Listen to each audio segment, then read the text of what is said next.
Ayan o, ang mga bata walang cellphone. O, di ba? Hindi pa na cellphone. Ayan sila nagsisitambayan. O, di ba? Sa cottage. Buhay probinsya. Tapos, ayun, may paparating na lancha sa malayong malayo. Ayan, tapos nandito ka nakaupo sa tabing dagat. Ang sarap sa pakiramdam.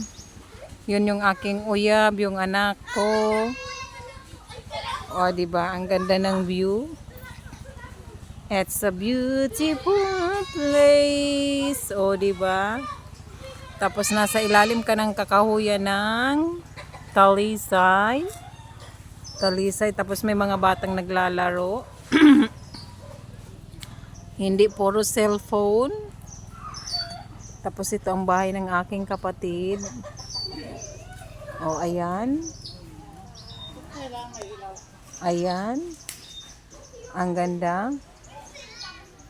O, yung mga bata, puro laro kasi ang signal dito mahirap, guys. O, yung mga bata, ayan lang sa dagat. Pagbalik namin sa Maynila, puro cellphone naman itong aking mga anak. O, ayan. Napakaganda ng view. Napakasarap pagmasdan. O, ito lang. Napaka-fresh, relaxing. Relaxing. Maraming pera.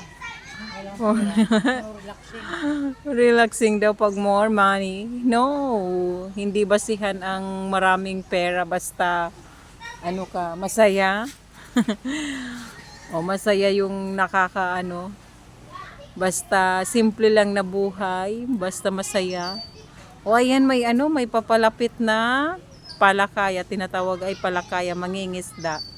So,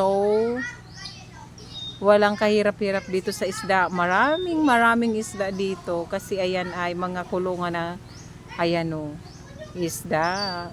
Ay, oh no, Francis. Ayan o, ang palakaya. Ayun. O, diba, ang sisipag ng mga tao dito. Oh. Ikaw nag-isip. Lapitan natin. Lapitan natin.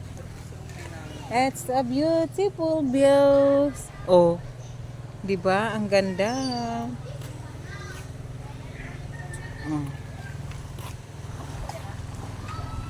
Ang ganda ng view. Ang ganda ng view. Hindi lang makita yung ano. O, yung mga bata naglalaro. O sa... Tapos ayan, may mga tao sa cottage. Walang mga nagse-cellphone. Kaya healthy ang kanilang mata. O, di ba? Pag nasa Maynila na yung mga anak ko, puro cellphone. O, ayan, ang ganda ng sasakyan.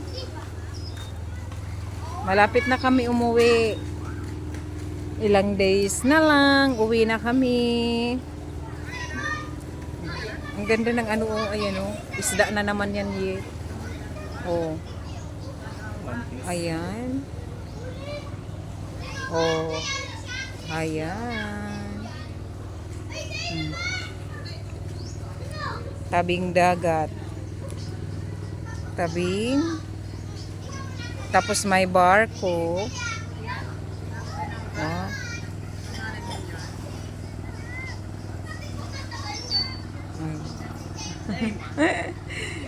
Ayan na. Ano ba ang tawag diyan? Palakaya, o, di ba?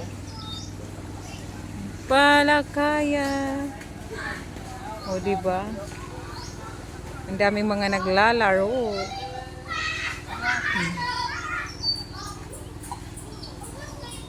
Nasa ilalim ng talisay. Oh. Nasa ilalim ng talisay. Ayan na.